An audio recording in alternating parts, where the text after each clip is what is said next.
Bali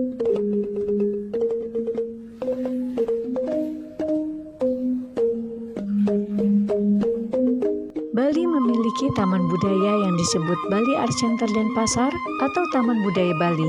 Bangunan ini bermanfaat sebagai tempat pelestarian budaya dan pengembangan pusat kesenian kontemporer dan tradisional Bali. Bangunan ini luasnya kurang lebih 5 hektar, berfungsi sebagai kawasan wisata dan menjadi destinasi wisata para wisatawan. Banyak pertunjukan dan pengetahuan kesenian dan kebudayaan dapat dinikmati di sini. Komplek bangunan etnik dan megah ini terdiri dari Gedung Pameran Mahudara, Gedung Kriya, Wisma Seni Wantilan, Aula Pameran Seni, Panggung Tertutup Kesirarnawa, serta panggung terbuka Arda Chandra yang dapat menampung pengunjung hingga ribuan penonton.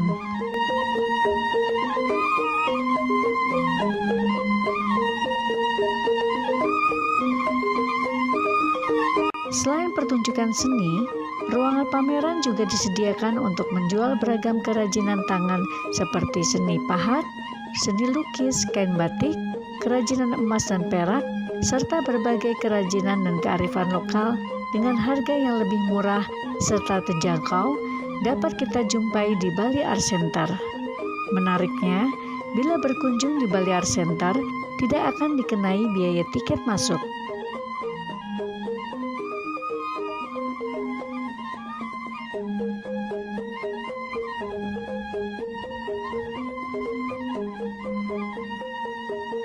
Tempat ini menjadi favorit para seniman dan masyarakat lokal hingga mancanegara untuk menyaksikan dan mengadakan berbagai kegiatan festival. Salah satunya adalah Festival Bali Jani yang kini mengangkat tema Jenggala Sutra, Susatra Wanakarti, semesta kreativitas terkini, yaitu harmoni diri dan bumi dalam keluasan penciptaan baru. Rangkaian kegiatan Bali Jani menyajikan program menarik dan diantaranya mengenang Maestro Umbu Landu Paranggi. Bali memang kaya akan seni budaya dan juga para senimannya. Cinta, kesuni. Ada 45 program yang mencoba memetakan aktivitas sanggar komunitas yang bergulat di seni modern dan kontemporer. Bukan hanya di wilayah perkotaan, tapi juga di 9 kota dan kabupaten seluruh Bali. Dengan demikian, maka di dalam pelaksanaannya, sanggar-sanggar yang bergerak di seni sastra, lukis, pertunjukan, seni tari, dan musik, serta karya-karya inovasi lainnya, termasuk pameran kolosal Megarupa, dihadirkan menjadi bagian yang memaknai peristiwa Festival Seni Bali Jani yang ketiga ini. Tendang kuda biru, gulung rokok, daun lontar, kuburkan mantra pengantar, api pediangan menanti. Dengan tema harmoni diri dan bumi inilah yang mencoba menyikapi bagaimana pandemi ini, kita merenungi kembali hubungan yang baik antara manusia dan alam dan pencipta dengan harapan pandemi segera menepi dan menyadari juga bahwa bila kita merusak alam maka bisa lahir berbagai bencana semisal virus pandemi ini. Dalam konteks renungan itulah kemudian lahirlah tema harmoni diri dan bumi yang kemudian diterjemahkan dalam berbagai peristiwa yang tadi kami sebutkan. Dalam konteks itu juga kami menyadari ada generasi muda, maka diadakanlah lomba baca puisi, lomba musikalisasi puisi dan lomba drama. Tujuannya adalah bagaimanapun Festival Seni Bali Jani harus membangun kesemarakan.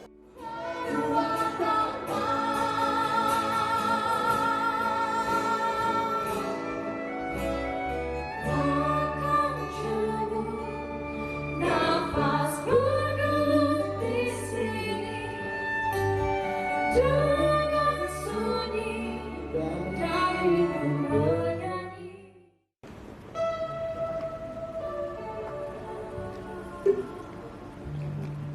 di suatu perjalanan hidup.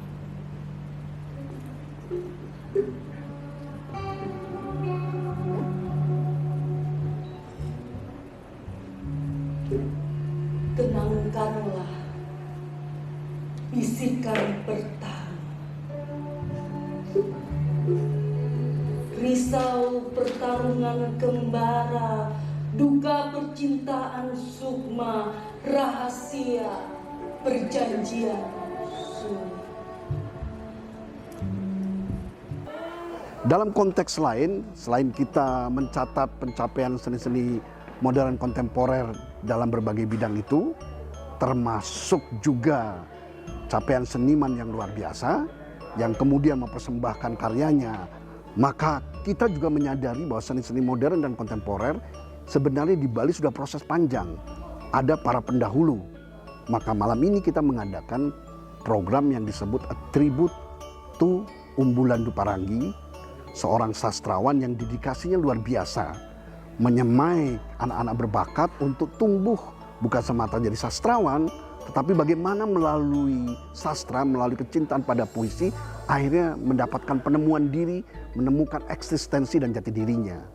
Kemudian atribut tuh Nyoman Surel, seorang koreografer, seorang penari yang sedini muda telah berpikir maju, bagaimana melihat tradisi menjadi bagian penciptaan untuk eksistensi pribadi, yang lahirlah karya-karya kontemporer yang bukan hanya mewarnai Bali tapi nasional dan internasional.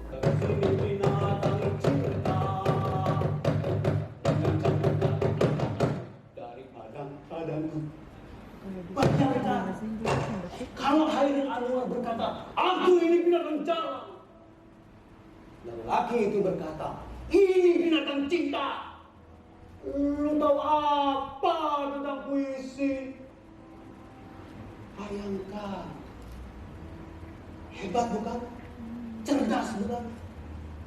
Itu namanya binatang yang berpikir. Nafas bergelut di sini dengan sunyi dari bernyanyi. Dalam kerja berumus suka.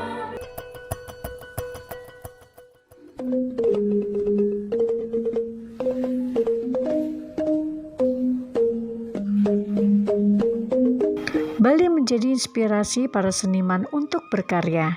Di antaranya adalah seniman lukis kontemporer bergaya metafor, simbolisme, tradisi Bali dan juga penulis, yaitu Bapak Tatang. Karya saya yang membedakan atau mencirikan dengan karya berupa Bali yang lain, Bali yang tradisi adalah penggunaan metafor. Penggunaan metafor di Bali itu seringkali menggunakan metafor-metafor yang berkaitan dengan simbolisme tradisi Bali. Nah, dalam karya saya karena dia masuk pada wilayah kontemporer tentu akan berbeda. Penggunaan misalkan metafor batu, terus metafor kadang-kadang kala juga ada kita menggunakan metafor produk-produk kapitalisme ya, yang kapitalis itu yang membedakan. Jadi sepenuhnya kalau Bali itu dia akan masuk pada ruang yang dinamakan katakanlah simbolisme Bali dengan ikonografinya, tetapi pada karya saya tidak. Itu yang mencerminkan, yang membedakan. Dan kemudian juga penggunaan warna. Nah, penggunaan warna tentu akan berbeda. Karya-karya saya lebih banyak didominasi oleh warna-warna cerah. Nah, meskipun tidak sepenuhnya, artinya dari kecenderungan, dari dominasi memang lebih banyak yang cerah. Tapi ada kalanya yang agak muram. Nah, agak muram itu satu sisi, karena saya melihat Bali itu di satu sisi juga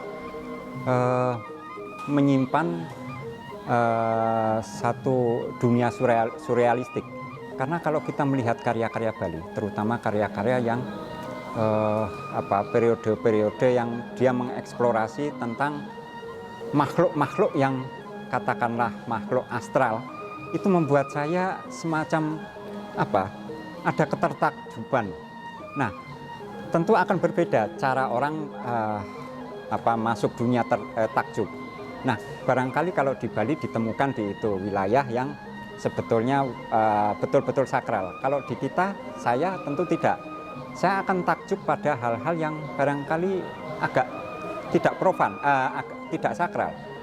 Saya masuk pada wilayah profan. Dan itu membuat ketertakjuban saya. Metafor itu buat saya, katakanlah saya dengan menggunakan batu, saya takjub batu itu sebagai apa. Bisa saja berubah-ubah. Artinya pada satu sisi saya menggunakan batu itu sebagai metafor yang dingin, atau metafor yang keras, atau metafor yang kontemplatif. Itu akan berbeda-beda tiap seri karya gitu. Jadi saya kira itu.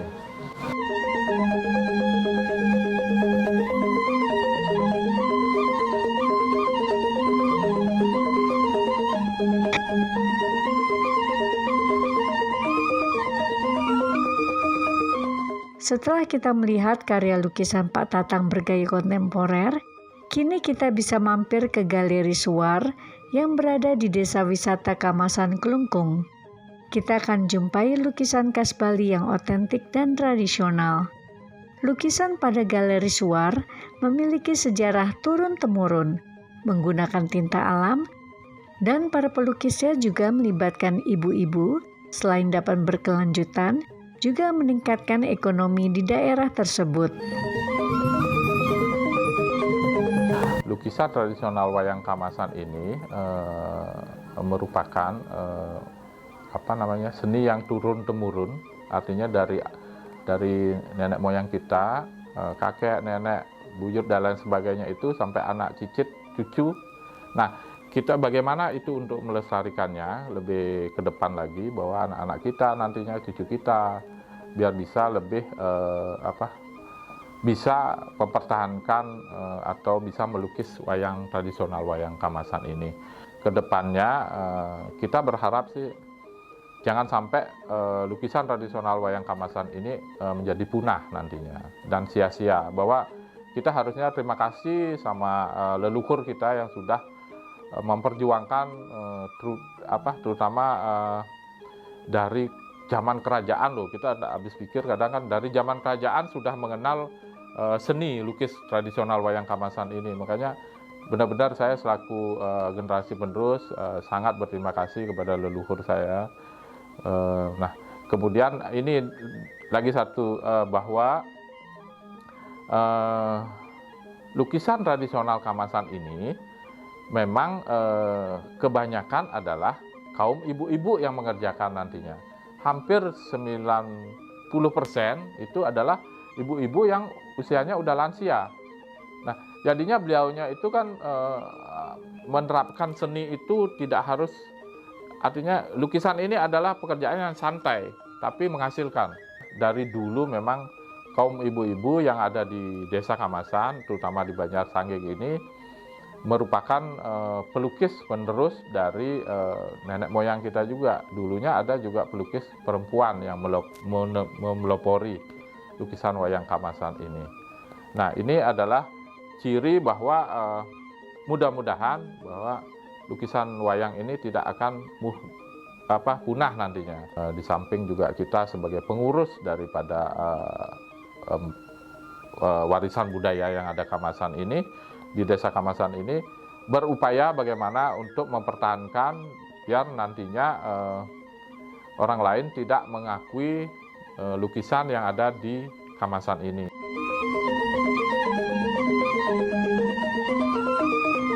Lukisan Kamasan ini sangat menarik, menyerupai cerita bergambar yang dituangkan dalam komik maupun relief, sehingga digemari wisatawan mancanegara untuk koleksi.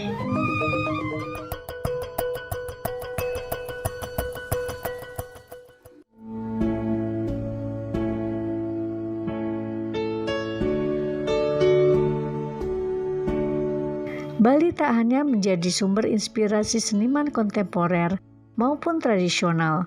Bila ke Bali, berkunjunglah ke Galeri Arturo, seorang fashion designer asal Batak yang memiliki passion berkarya di kota Dewata ini.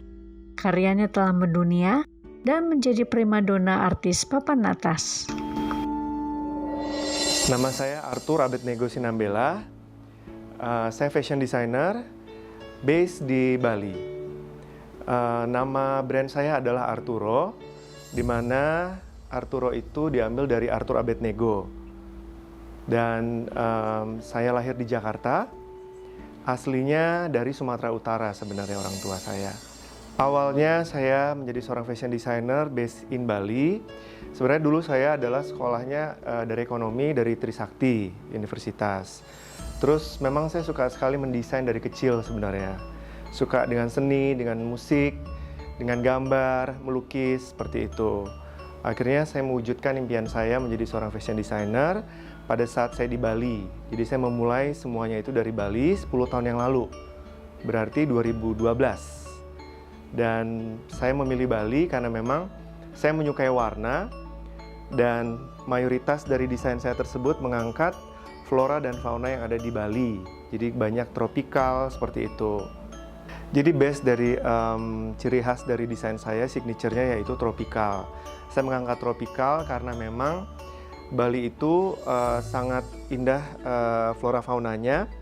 Seperti misalnya seperti ini, itu kan kita ambil dari tanaman-tanaman, wild forest, bunga, hutan seperti itu.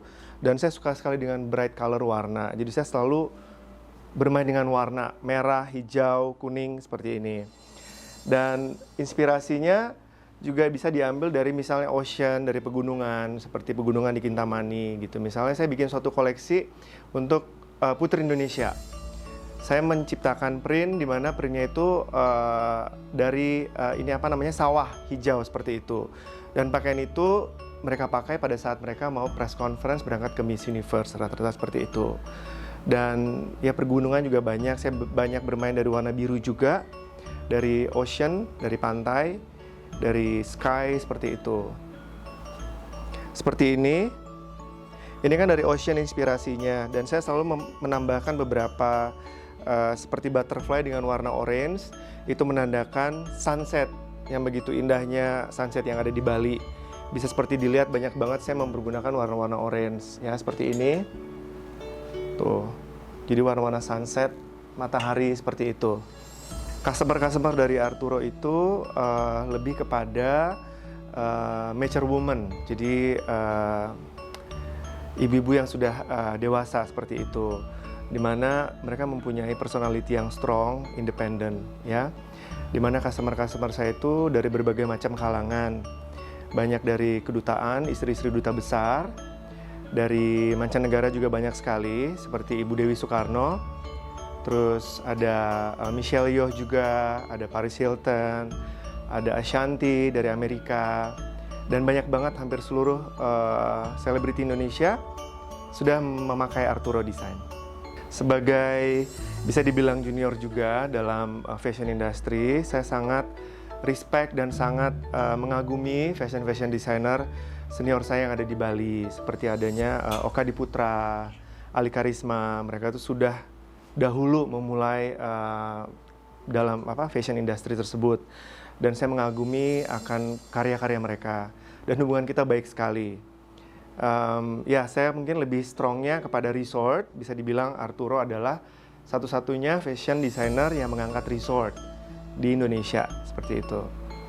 Dan untuk acara yang saya lakukan setahun sekali tersebut, saya menamainya adalah Arturo Summer Party.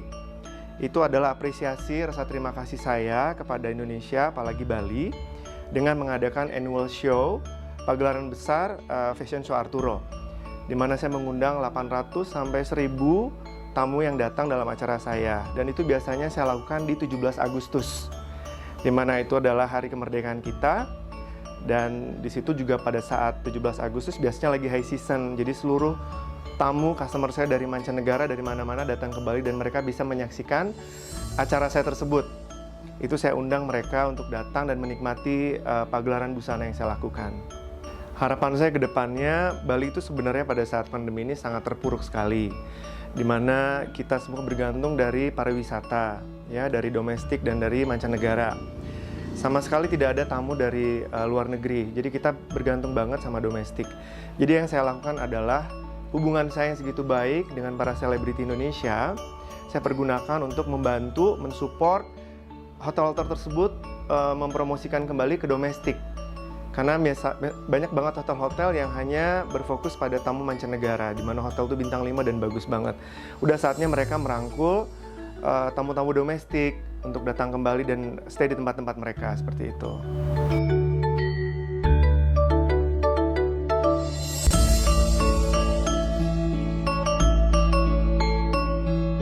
Inilah mengapa Bali selalu ada di hati para senimannya untuk berkarya, hingga memberikan manfaat keindahan yang terlibat di dalamnya. Bali memang otentik dan memberi berjuta-juta inspirasi. Jelajahi cara baru mendapatkan informasi. Download Metro TV Extend sekarang.